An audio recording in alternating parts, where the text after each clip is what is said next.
Hola, buenas tardes. Soy Rafael Vázquez, cantante profesional, pedagogo vocal, de nuevo con todos vosotros. Bueno, también me gustaría hablar un poco de la diferencia entre lo que llamamos voz de pecho, que como he comentado en un artículo es una resonancia, digamos faríngea, voz de cabeza, falsete, voz mixta. Creo que hay bastante confusión al respecto. Creo que no nos ponemos de acuerdo entre todos darle una determinada definición. Si yo, por ejemplo, tomo esta nota, que es un sol, y simplemente hago una voz, digamos, no apoyada o imitando a una voz infantil, puedo conseguir dos efectos. Puedo conseguir esta voz,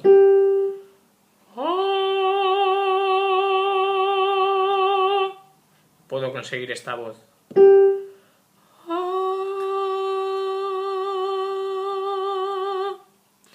Mucha gente dirá que la primera voz sería una voz de cabeza, la segunda voz sería un falsete. Bueno, podemos estar de acuerdo. Todo se basa en el grado de aducción de las cuerdas vocales, cómo se implementa, se juntan. Pero también, cuando hablamos de falseto, hay una rama de la docencia que apunta a que no hay ningún tipo de aducción en el falsete, sino que utilizamos las llamadas cuerdas vocales falsas para producirlos. El caso es que, llegados a esta nota, yo no llamaría... Sí, llamaría una voz de cabeza esto, pero que una voz de cabeza que no puedo llegar a utilizar, porque no sabría cómo darle más volumen o salir de ahí, de un espacio en particular. Entonces, si yo, por ejemplo, con una U hago la misma nota, pero en una voz legítima de cabeza,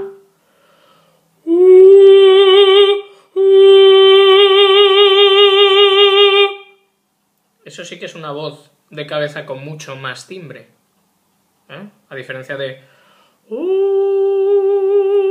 o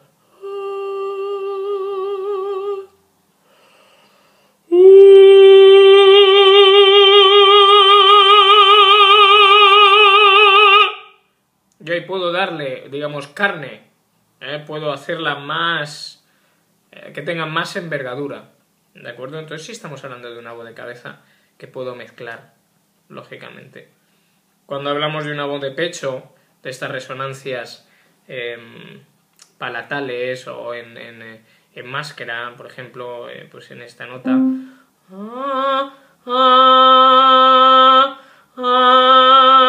lógicamente si quisiéramos arriba,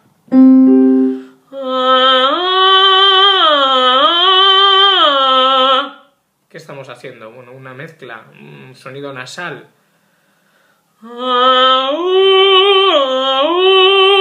¿Qué estamos pasando? Una voz de cabeza. Lo que quiero transmitir con esto es que hay muchas maneras de colorear la voz. Hay muchas maneras de abducir las cuerdas vocales y no tenemos que conformarnos con una en particular. El tema del falsete, por ejemplo, para los cantantes de rock and roll es bastante importante. Mi falsete, por así decirlo, esta voz de cabeza de la que hablo, no va a tener una riqueza bastante predominante hasta que llegue más o menos a un re sobreagudo o incluso a un mi. Entonces tenemos el típico cantante de rock and roll, ¿no?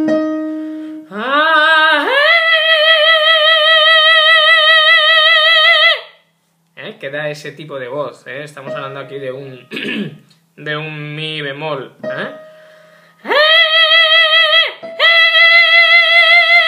y dirás, ¿qué es eso? Bueno, eso es un falsete reforzado, y no tengo absolutamente nada. ¿Qué estoy utilizando? La voz, simplemente la voz, pero la estoy utilizando de una manera determinada.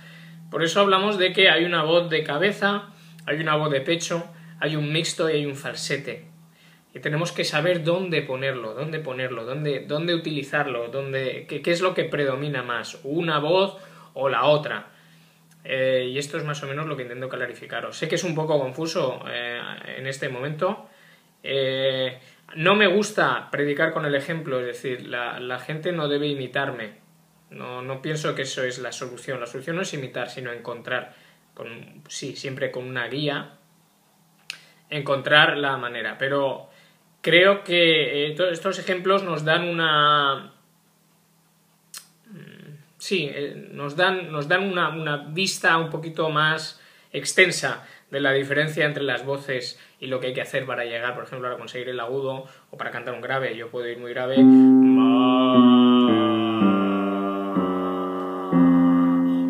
¿vale? Que sería una nota que no puedo utilizar para nada. Puedo utilizar el fry, pero no me va a llevar a ninguna parte. Cuando mi voz legítima, no es lo mismo cantar esto que luego ya ir para aquí. La voz está en sitios diferentes, pero en la misma resonancia. Es como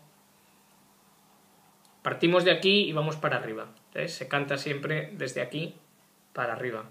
Y por supuesto se va mezclando, porque yo puedo tener una voz genuina de cabeza, no una voz de cabeza no apoyada, por ejemplo en una U.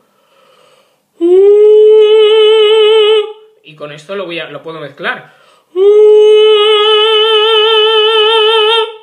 Yo le he dado un poco de esta resonancia faríngea, rinofaríngea. Le he añadido un poco lo que llamamos la máscara, y entonces hemos dado con esta nota completa. Este es simplemente un vídeo introductorio de las diferentes voces, y luego cuando intentemos las diferentes voces que poseemos, cada uno de nosotros poseemos estas voces. No es que yo tenga esto y nadie tenga más, o el otro tenga, no. Todos poseemos esto, simplemente tenemos que explorarlos y ver qué es lo que predomina más en una tesitura y en un repertorio o en un estilo concreto. Muchísimas gracias por ver este vídeo. Simplemente, como he dicho, ha sido una pequeña introducción. Vamos a abadearnos, esto puede crear confusión. Seguid adelante, descubrid vuestro camino. Para cualquier cosa, aquí me tenéis. Muchas gracias.